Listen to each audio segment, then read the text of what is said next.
Now to add some extra pictures into our app so we have more than one thing to color. You can see here that I'm zoomed out so I can get a good overview of my program.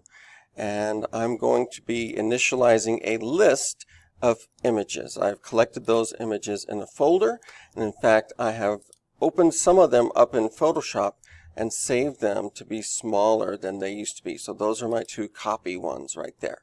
So you can see I kept the names really simple, and really about 200 kilobytes would be as large as I would want to go, but let's get these into our app.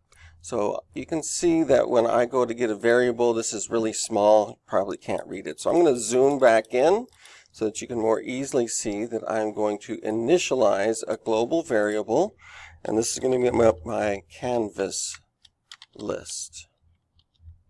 And this is going to go right here. We're going to make a list right here. Now the way this works is that I'm going to put some blank text boxes in here and then put the name of the file. So go and get that from File Explorer. That's your best way to go. And as you can tell, I've gone View and with my options, and I've put file name extensions here. If any of these are JPEG, it has to be JPEG in the text box. So the best way to do this is to highlight all of that, copy, come over here, go into the text box and paste it. Uppercase, lowercase, it has to match exactly. So I can do that right here, and I've got the Greta copy. Notice I'm having to select the JPG there as well.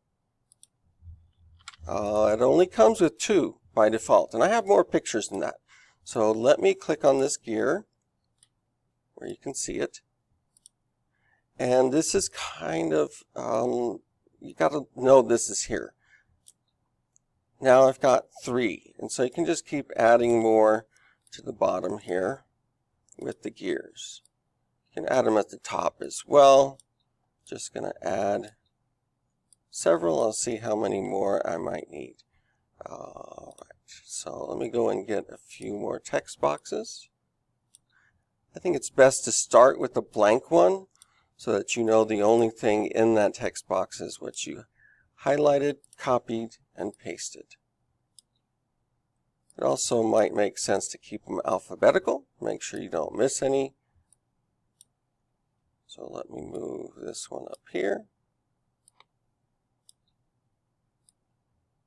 Go and Greta. And of course, Control-C, Control-V, a lot quicker.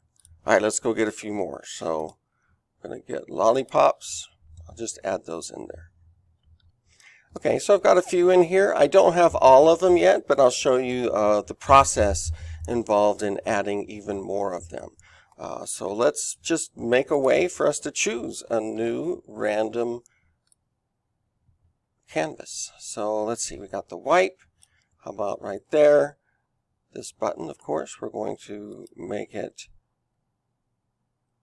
automatic, and then the height, I believe, is 10% for all of our buttons. And we're going to make the font bold. And how about new canvas or new picture, or I don't know, just what you might want to put in there.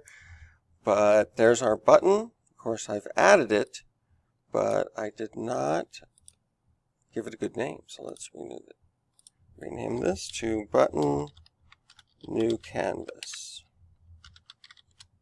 Okay. And canvas may not be the word we want to use for our users, but we know that's what it's called in here, so that'll work for now. Now to program that button, I've got all of my color buttons there, but the meat of my actions in the program, and then over here I've got my buttons, making it easier to find.